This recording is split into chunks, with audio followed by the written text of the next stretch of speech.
Hello everyone, welcome back to MMR commerce academy YouTube channel. నేను మీ doctor M Mallareddy, assistant professor of commerce. మీరు చూస్తున్నారు MMR commerce academy YouTube channel. So dear friends, ఈరోజు వీడియోలో మనం advanced accounting నుండి 150 most important MCQ సిరీస్ను మీ ముందుకు తీసుకురావడం జరుగుతుంది. సో ఈ సిరీస్లో భాగంగా అడ్వాన్స్డ్ అకౌంటింగ్ నుండి ఈ వీడియోలో సెకండ్ టాపిక్ అయినటువంటి పార్ట్నర్షిప్ అకౌంట్స్ 2 నుండి నేను మోస్ట్ ఇంపార్టెంట్ బిట్స్ని మీ ముందుకు తీసుకురావడం జరిగింది. సో ఈ పార్ట్నర్షిప్ అకౌంట్స్ 2లో భాగంగా 2 టాపిక్స్ నుండి ఈరోజు బిట్స్ కవర్ చేయడం జరిగింది.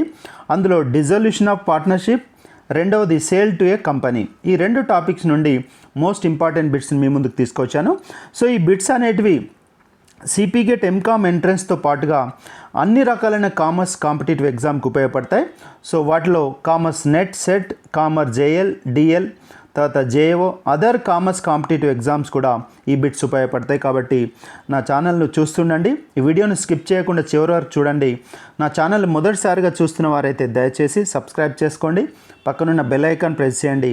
నేను ముందు చేయబోయే వీడియోలు మీకు నోటిఫికేషన్ ద్వారా రావడం జరుగుతుంటాయి. తర్వాత ఈ పార్ట్నర్షిప్ 1 టాపిక్ 1 పార్ట్నర్షిప్ 1 వీడియోకు సంబంధించిన లింక్ కూడా డిస్క్రిప్షన్లో ఉంటుంది, వాటిని కూడా చూడండి. ఈ CP GET MCom entrance 2024 awareness video కూడా అందుబాటులో ఉంది. తర్వాత ప్రీవియస్ పేపర్ అనాలిసిస్ వీడియోస్ కూడా అందుబాటులో ఉన్నాయి. తర్వాత ఎంకామ్ సిలబస్లోని ఫైనాన్షియల్ అకౌంటింగ్ 1 నుండి మోస్ట్ ఇంపార్టెంట్ బిట్స్ అంటే 100 మోస్ట్ ఇంపార్టెంట్ బిట్స్కి సంబంధించిన వీడియో కూడా ఈ డిస్క్రిప్షన్ లింక్ ఇవ్వడం జరిగింది, దాన్ని కూడా చూడండి, మీకు ఉపయోగపడతాయి. సో ఈరోజు వీడియోలో మనం ఇక మోస్ట్ ఇంపార్టెంట్ బిట్స్ ఏందని మనం చూద్దాం. ఇక ఈరోజు వీడియోలో అడ్వాన్స్డ్ అకౌంటింగ్లో ఆల్రెడీ టాపిక్ 1 వీడియో ఆల్రెడీ చేసి అప్లోడ్ చేశాను, చాలామంది ఇప్పటికే చూశారు. ఈరోజు second topic dissolution of partnership and sale to a company, ఈ 2 పార్ట్నర్షిప్ అకౌంట్స్ 2 నుండి కవర్ చేయడం జరిగింది. సో దీని నుండి మనకు 1 or 2 బిట్స్ ఈ ఎంకామ్ ఎంట్రన్స్తో పాటుగా అదర్ కాంపిటేటివ్ ఎగ్జామ్లో కూడా రావడానికి అవకాశం ఉంది. కాబట్టి వీటిని స్కిప్ చేయకుండా చివరి వరకు చూడండి. ఇక ఇంపార్టెంట్ బిట్స్ ఏంటని మనం చూద్దాం. Coming to first one, when a partner is admitted or retired or died, dash is dissolved. Actually ఇక్కడ 2 కాన్సెప్ట్స్ ఉంటాయి మనకు. So partners dissolution of partnership ఉంటుంది, డిజల్యూషన్ ఆఫ్ పార్ట్నర్షిప్ ఫామ్ ఉంటుంది. ఈ 2 వర్డ్స్ కూడా ఒకటి కాదు. Partnership is a different one, partnership firm is a different one. మరి ఎప్పుడు డిజాల్వ్ అవుతుంది, పార్ట్నర్షిప్ ఎప్పుడు డిజాల్వ్ అవుతుంది, పార్ట్నర్షిప్ ఫామ్ ఎప్పుడు డిజాల్వ్ అవుతుంది అనేది 2 డిఫరెంట్ కేసెస్ ఇవి. సో ఏంటనేది ఒకసారి చూడండి. ఇక whenever a partner is admitted into a partnership business or a partner retires from the business or a partner dies, then partnership will be dissolved. అంటే partnership అంటే ఏంటిది, అగ్రిమెంట్ విల్ బి క్యాన్సల్డ్ అనమాట. మరి మొత్తం సంస్థను రద్దు చేస్తారా, చేయరు. ఇక 2 పదాలు, భాగస్వామ్యం రద్దు, భాగస్వామ్య సంస్థ రద్దు, 2 డిఫరెంట్ అనేది. సో కాబట్టి ఎప్పుడైతే ఒక పార్ట్నర్ అడ్మిట్ అవుతాడో లేదా రిటైర్ అవుతాడో, చనిపోతాడు, అప్పుడు పార్ట్నర్షిప్ విల్ బి క్యాన్సల్డ్. అంటే ఓల్డ్ పార్ట్నర్షిప్ అనేది క్యాన్సిల్ అయిపోయి మిగిలిన భాగస్తులు ఒక న్యూ పార్ట్నర్షిప్ను మళ్ళీ అండర్టేక్ చేయడం జరుగుతుంది. కాబట్టి ఈ క్వశ్చన్ కరెక్ట్ ఆప్షన్ ఏంటంటే option A is the correct one, that is partnership. So partner కానీ, ఒక న్యూ పార్ట్నర్ వచ్చినప్పుడు కానీ, ఒక పార్ట్నర్ రిటైర్ అయినప్పుడు కానీ, ఒక పార్ట్నర్ చనిపోయినప్పుడు కానీ పార్ట్నర్షిప్ మాత్రమే రద్దు అవుతుంది, పార్ట్నర్షిప్ ఫామ్ అలాగే కంటిన్యూ అవుతుంది. కాబట్టి ఈ డిఫరెన్స్ మీరు సరిగా గుర్తించండి. సో ఈ క్వశ్చన్కి answer A, partnership. Coming to second one, a partnership firm is dissolved in which of the following cases? A, the partners agree to dissolve the firm. B, all partners except 1 became insolvent. C, the business becomes illegal and the court orders dissolution. D, all of the options.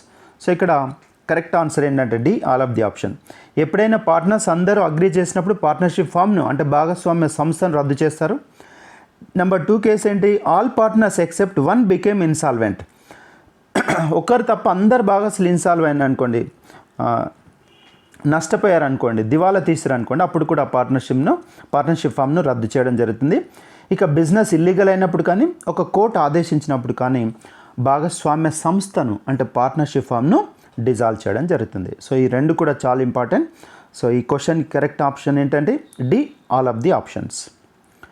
Next one, when a firm is dissolved a special account is prepared which is called.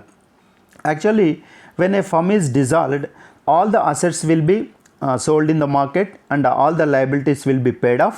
Therefore, whatever the gain or whatever the profit or loss arises on account of sale of assets and payment of liabilities. For that purpose, in order to know that net amount, then a special account is prepared. That special account is called as realization account. అంటే సంస్థ రద్దయినప్పుడు సంస్థ యొక్క ఆస్తులు అమ్మేసి అప్పులన్నీ payment చేసిన తర్వాత ఈ ఆస్తులు అమ్మడం ద్వారా కానీ అప్పుల పేమెంట్ చేయడం ద్వారా కానీ ఏదైనా లాభం వచ్చిందా నష్టం వచ్చిందా తెలుసుకోవడానికి రియలైజేషన్ అకౌంట్ అనేది మనం తయారు చేస్తాం. సో కాబట్టి option B realisation account is the correct one. So option B is the correct one. Next one, the realisation account is A personal account, B real account, C nominal account, D none of the options. So ఇక్కడ realisation అకౌంట్లో మనం assets అన్ని sale చేయడం ద్వారా వచ్చిన ప్రాఫిటా లాస్ని find out చేస్తాం కాబట్టి profit or loss, these are the two terms related to nominal account. Therefore realisation account is the nominal account. కాబట్టి కరెక్ట్ ఆప్షన్ ఏంటంటే C, nominal account is the correct one.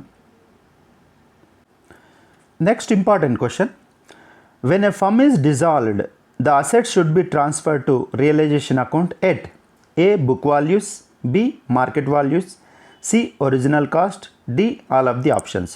So whenever a realization account is prepared on account of dissolution of a firm, then all the assets will be transferred at book values. What do you mean by book value? Book value is a value of the asset at which all the assets are recorded into the balance sheet or recorded in the balance sheet. అంటే balance షీట్లో ఏ విలువకైతే assets record చేయబడి ఉన్నాయో వాటిని book values అంటారు. So కాబట్టి all the assets are transferred to the realisation account at book values only. Therefore the correct option is A, book values. Next one, which of the following should not be transferred to the realisation account. So మనం realisation account తయారు చేసేటప్పుడు వేటిని transfer చేయకూడదు అనేది కూడా మనకు క్లియర్గా ఉన్నాయి ఇన్స్ట్రక్షన్స్. సో ఏమేమి తయారు చేయకూడదు అనేది ఒకసారి చూద్దాం. Option A, unrecorded assets, B, accumulated profits like general reserve, profit and loss account, credit balance or debit balance, C, capital and current account balances, D, all of the options. So ఇక్కడ correct answer ఏంటంటే D, all of the options. మనం realisation account తయారు చేసేటప్పుడు unrecorded assets will not be transferred. That is the most important point. The next, accumulated profits like general reserve fund, profit and loss account, credit balance or debit balance, whatever it may be. So these kinds of accumulated profits will be distributed among the partners only. They are not transferred to the realisation account. వాటిని partners అందరికీ కూడా వారి యొక్క profit sharing ratio ప్రకారం distribute చేస్తారు కానీ realisation అకౌంట్కి transfer చేయకూడదు కూడా. So capital account, current account, balance, ఇక ఈ అన్డిస్ట్రిబ్యూటెడ్ కానీ ఇవన్నీ కూడా పార్ట్నర్స్ యొక్క క్యాపిటల్ అకౌంట్కి కానీ లేదా కరెంట్ అకౌంట్స్ కానీ ట్రాన్స్ఫర్ చేస్తారు కాబట్టి ఈ క్యాపిటల్ అకౌంట్, కరెంట్ అకౌంట్ బ్యాలెన్సెస్ని కూడా రియలైజేషన్ అకౌంట్కి ట్రాన్స్ఫర్ చేయకూడదు. సో కాబట్టి ఈ మూడింటి కూడా మనం ట్రాన్స్ఫర్ చేయకూడదు కాబట్టి ఆల్ ఆఫ్ ది ఆప్షన్స్ అనేది ఈ క్వశ్చన్కి కరెక్ట్ ఆన్సర్గా చెప్పవచ్చు. సో వీటిని కూడా గుర్తుపెట్టుకోండి. Next one, the profit on realisation is transferred to A, debit side of the partners capital or current accounts, B, credit side of the partners capital or current accounts, C, liability side of the balance sheet, D, asset side of the balance sheet. So the correct answer is B, credit side of the partners capital or current accounts. So పార్ట్నర్స్కి ఎప్పుడైతే ఒక profit వస్తుందో, ప్రాఫిట్లో share వస్తుందో, whatever the gain or profits or incomes to be received by the partners, all these amounts will be transferred to credit side of their partners capital accounts. In case of fixed capital method, partners capital account, in case of fluctuating capital method account, in case of fixed capital method, these adjustments will be transferred to credit side of the current accounts. కాబట్టి వారికి వచ్చే gains అన్నీ కూడా partners capital account credit వైపు కానీ లేదా current account credit వైపు కానీ ట్రాన్స్ఫర్ చేయడం జరుగుతుంది. రియలైజేషన్ ప్రాఫిట్ కూడా వారికి వచ్చే ప్రాఫిట్ లేదా గెయిన్ కాబట్టి క్రెడిట్ వైపుకి ట్రాన్స్ఫర్ చేయాలి. సో కాబట్టి option B is the correct one. Next one, on dissolution of a firm, provision for bad debts is transferred to A, bad debts account, B, debtors account, C, realisation account, D, revaluation account. So the correct answer is C, realisation account. So ఇక్కడ మరి ఏ వైపుకి transfer చేయాలనేది ఇంకోటి కూడా ఒక important point. మనం realisation అకౌంట్ని తయారు చేసేటప్పుడు all the assets will be transfer to debit side of the realisation account. ఈ అసెట్ రియలైజ్ కావడం ద్వారా వచ్చిందని క్రెడిట్ వైపు చేస్తాం. So liability will be transfer to credit side. So credit side of the realisation account. అయితే ఇక్కడ important point ఏంటంటే డెటార్స్ను ట్రాన్స్ఫర్ చేసేటప్పుడు వాటిపైన బ్యాడ్ డెట్స్ కానీ ప్రొవిజన్ ఫర్ బ్యాడ్ డెట్స్ ఉన్నప్పుడు వాటిని మైనస్ చేసి నెట్ అమౌంట్ ట్రాన్స్ఫర్ చేయకూడదు. మరి ఎలా చేయాలి? డెటార్స్ యొక్క గ్రాస్ అమౌంట్ను ఫస్ట్ డెబిట్ వైపుకి ట్రాన్స్ఫర్ చేసి ప్రొవిజన్ ఫర్ బ్యాడ్ డెట్స్ని మాత్రం దాన్ని క్రెడిట్ వైపుకి మనం ట్రాన్స్ఫర్ చేయాలి. సో అందుకే ఈ ప్రొవిజన్ ఫర్ బ్యాడ్ డెట్స్ను రియలైజేషన్ అకౌంట్కి ట్రాన్స్ఫర్ చేయాలి, బట్ ఎటువైపు చేయాలంటే క్రెడిట్ వైపుకు చేయాలి. మరి డెటార్స్ను ట్రాన్స్ఫర్ చేసేటప్పుడు గ్రాస్ అమౌంట్ అంటే including provision for bad debts కూడా కలిపి గ్రాస్ అమౌంట్ డెటార్స్ అమౌంట్ను డెబిట్ వైపు ట్రాన్స్ఫర్ చేసి తర్వాత ఆ ప్రొవిజన్ని క్రెడిట్ వైపు ట్రాన్స్ఫర్ చేయాలి. So this is the procedure. కాబట్టి ఈ క్వశ్చన్ కరెక్ట్ ఆన్సర్ ఏంటి? సి, రియలైజేషన్ అకౌంట్ క్రెడిట్ వైపుకు ట్రాన్స్ఫర్ చేయాలి. ఏంటి? ప్రొవిజన్ ఫర్ బ్యాడ్ డెట్స్ని క్రెడిట్ వైపుకు ట్రాన్స్ఫర్ చేయాలి. Next one, on dissolution of a firm partners loan account is transferred to A, realization account, B, partners capital account, C, partners current accounts, D, cash or bank account. So the correct answer is D, cash or bank account. ఇక్కడ transfer చేయడం అంటే ఏంటంటే ఈ partners loan account should be settled by paying cash or by paying through cheque. ఈ రెండు రకాలుగా payment చేయడం ద్వారా పార్ట్నర్స్ లోన్ అకౌంట్ మనం ట్రాన్స్ఫర్ చేయాలి, అంటే క్లోజ్ చేయాలని అర్థం. సో ట్రాన్స్ఫర్ చేయడం అనేది partners loan account realisation account transfer చేయకూడదు, పార్ట్నర్స్ క్యాపిటల్ అకౌంట్ కూడా ట్రాన్స్ఫర్ చేయకూడదు, కరెంట్ అకౌంట్స్ కూడా ట్రాన్స్ఫర్ చేయకూడదు. మరి ఏ అకౌంట్ చేయాలంటే క్యాష్ ఆర్ బ్యాంక్ అకౌంట్కు ట్రాన్స్ఫర్ మీన్స్ అర్థం ఏంటంటే ఇక్కడ పార్ట్నర్స్ యొక్క లోన్ అకౌంట్ పేమెంట్ చేయాలి. ఎలా పేమెంట్ చేయాలి? క్యాష్ రూపంలో కానీ లేదా చెక్ ద్వారా కానీ పేమెంట్ చేసి సెటిల్ చేయాలని అర్థం. కాబట్టి ఈ క్వశ్చన్కి answer D, cash or bank account. Coming to next important question, the assets taken over by a partner should be recorded on A, credit side of the realization account, B, debit side of the realization account, C, credit side of the partner's capital account, D, all of the options. So the correct option is A, credit side of the realization account. So partners ఏవైతే assets తీసుకున్నారో వాటిని సింపుల్గా realisation account credit వైపుకి మనం transfer చేయాలి అని అర్థం. So option A is the correct one. Next one, according to the decision in the case of Garner versus Murray, the loss arising due to insolvency of a partner should be borne by other solvent partners in A, profit sharing ratio, B, capital ratio, C, equal ratio, D, none of the options. So the correct answer ఏంటంటే B, capital ratio. ఇది one of the famous case అండి. Garner versus Murray case అనేది ఒక insolvent partner సంబంధించి. ఈ insolvent ఒక partner దివాలా తీసినప్పుడు ఇన్సాల్వెంట్గా మారినప్పుడు అతని యొక్క లాస్ను ఈ ఎవరైతే సాల్వెంట్ పార్ట్నర్స్ ఉన్నారో ఏ విధంగా షేర్ చేసుకోవాలనేది ఈ గార్నర్ వర్సెస్ ముర్రే కేసులో 1904లో ఇంగ్లాండ్లో ఈ కేసుకు సంబంధించిన ఒక తీర్పు ఇవ్వడం జరిగింది. ఏం తీర్పు ఇచ్చారంటే ఎవరైతే సాల్వెంట్ పార్ట్నర్స్ ఉన్నారో వారు తమ యొక్క క్యాపిటల్ రేషియో ప్రకారమే ఇన్సాల్వెంట్ పార్ట్నర్ యొక్క లాస్ను వీళ్ళిద్దరు బేర్ చేయాలనేది ఈ కేసులో తీర్పు ఇవ్వడం జరిగింది. So that is Garner versus Murray case 1904. This case is happened in England. So కాబట్టి capital ratio is the correct one. Next one, which of the following should not be considered while ascertaining the capital ratio of the solvent partners. మరి capital ratio find out చేసేటప్పుడు వేటిని consider చేయాలి, వేటిని consider చేయకూడదు అనేది కూడా చాలా important. మరి వేటిని కన్సిడర్ చేయకూడదు అనేది ఇక్కడ క్వశ్చన్. మరి ఒకసారి చూద్దాం ఆప్షన్స్.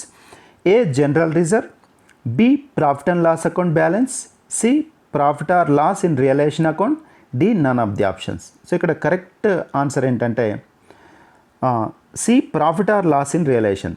సో మనం క్యాపిటల్ అకౌంట్స్ని యథావిధిగా తయారు చేయాలి. ఆ తయారు చేసేటప్పుడు జనరల్ రిజర్వ్ కూడా మనం తీసుకుంటాం కౌంట్లోకి, profit and loss account balance కూడా తీసుకుంటాం. కానీ క్యాపిటల్ రేషియో సాల్వెంట్ పార్ట్నర్స్ యొక్క క్యాపిటల్ రేషియో ఫైండ్ అవుట్ చేసేటప్పుడు రియలైజేషన్ అకౌంట్లో వచ్చిన ప్రాఫిట్ ఆర్ లాస్ని మాత్రం కన్సిడర్ చేయకూడదు. అది చేయకుండా దానికంటే ముందు ఏదైతే క్యాపిటల్ రేషియో ఉంటుందో, క్యాపిటల్ అకౌంట్స్లో బ్యాలెన్స్ ఏదైతే ఉంటుందో ఆ బ్యాలెన్స్ యొక్క రేషియో ప్రకారమే ఈ ఇన్సాల్వెంట్ పార్ట్నర్ యొక్క లాస్ను బేర్ చేయాల్సి ఉంటుందని దీని యొక్క మీనింగ్. కాబట్టి profit or loss in realisation అకౌంట్ను కన్సిడర్ చేయకూడదు ఎప్పుడు? సాల్వెంట్ పార్ట్నర్స్ యొక్క క్యాపిటల్ రేషియో ఫైండ్ అవుట్ చేసేటప్పుడు. కాబట్టి option C is the correct one. Next one, in which of the following cases Garner versus Murray rule is not applicable? A, only one partner is solvent, అంటే ఒక్కరే partner సాల్వెంట్గా ఉన్నప్పుడు, ఇక ఒకరే partner ఉన్నప్పుడు ఏ రేషియోలో distribute చేయాలనేది సమస్య ఉండదు కాబట్టి the Garner versus Murray rule will not applicable. B, all partners are insolvent, ఇక అందరూ దివాలా తీసినప్పుడు ఇన్సాల్వెంట్గా మారినప్పుడు there is no person to bear the loss, కాబట్టి అక్కడ కూడా Garner versus Murray rule will not apply. When partnership deed provides a specific method to be followed in case of insolvency of a partner. So ముందుగానే partners అందరూ కూడా తమ యొక్క partnership అగ్రిమెంట్లో ఒకవేళ దివాలా తీసినప్పుడు ఎటువంటి ప్రొసీజర్ పాటించాలనో క్లియర్గా మెన్షన్ చేసి ఉన్నప్పుడు గార్నర్ వర్సెస్ ముర్రే రూల్ అనేది అప్లికేబుల్ కాదు. కాబట్టి ఈ 3 ABC సిచ్యువేషన్స్లో గార్నర్ వర్సెస్ ముర్రే రూల్ అనేది మనకు అప్లికేబుల్ కాదు. కాబట్టి so option D is the correct one, all of the options. ఇలాంటి క్వశ్చన్ కూడా మనకు రావడానికి అవకాశం ఉంది. Under which circumstances, under which of the following cases Garner versus Murray rule will not applicable అనే క్వశ్చన్ కూడా రావచ్చు. Next one, in Garner versus Murray case there were 3 partners in Garner versus Murray case who became insolvent. యాక్చువల్గా ఇంగ్లాండ్లో ఈ case అనేది ఎప్పుడు జరిగిందని చెప్పాం, 1904లో జరిగింది. ఇది ఇంగ్లాండ్లో 3 పార్ట్నర్స్, ఆ ముగ్గురులో ఒకరు ఇన్సాల్వెంట్గా మారారు. రిమైనింగ్ 2 పార్ట్నర్స్ కూడా ఎలా ఆ ఇన్సాల్వెంట్ పార్ట్నర్ యొక్క లాస్ను బేర్ చేయాలనేది ఇద్దరి మధ్యలో సమస్య వచ్చినప్పుడు దీన్ని కోర్టు వరకు తీసుకెళ్లడం జరిగింది. ఆ కోర్టు వరకు తీసుకెళ్లిన వారు 2 పార్ట్నర్స్ ఉన్నారు. కాబట్టి ఈ కేసులో మొత్తం partners 3, but garner versus Murray అని 2 అతని యొక్క ఇన్సాల్వెంట్ యొక్క లాస్ని ఎలా బేర్ చేయాలనేది కోర్టుకు వెళ్ళి తేల్చుకోవడం జరిగింది. అప్పుడు గార్నర్ వర్సెస్ ముర్రే ప్రకారం ఒక రూల్ను ఫ్రేమ్ చేశారు. అయితే ఇక్కడ క్వశ్చన్ ఏంటి, ఈ ముగ్గురులో ఎవరు ఇన్సాల్వెంట్ అనేది క్వశ్చన్. మరి 3 పార్ట్నర్స్ ఎవరో మీకు తెలియాలి ఫస్ట్. ఏ గార్నర్, బి ముర్రే. ఇది ఇక గార్నర్ వర్సెస్ ముర్రే అంటే పేరులోనే 2 ఉన్నారు. ఇంకా ఈ పేరులో ఈ కేసులో లేని ఇంకొక పార్ట్నర్ ఎవరంటే విల్కిన్స్. యాక్చువల్ ఎవరు ఇన్సాల్వెంట్ అయ్యారంటే విల్కిన్స్ అనే పార్ట్నర్ ఇన్సాల్వెంట్గా మారాడు, దివాలా తీశాడు. ఈ పార్ట్నర్ యొక్క లాస్ను ఎలా బేర్ చేయాలి, ప్రాఫిట్ షేరింగ్ రేషియో ప్రకారమా, ఈక్వలా, ఎలా చేయాలనేది 2 మధ్యలో సమస్య వచ్చింది. ఎవరి మధ్యలో? Garner versus Murray. 2 కూడా కోర్టుకు వెళ్ళారు. అప్పుడు కోర్టు ఈ వర్డిక్ట్ ఇవ్వడం జరిగింది.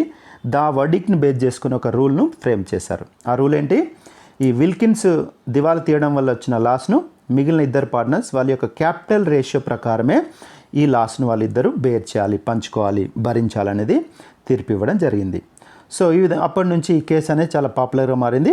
సో ఇక్కడ ఎవరు, the partner who became insolvent is Wilkins అనే పార్ట్నర్ దివాలా తీయడం జరిగింది.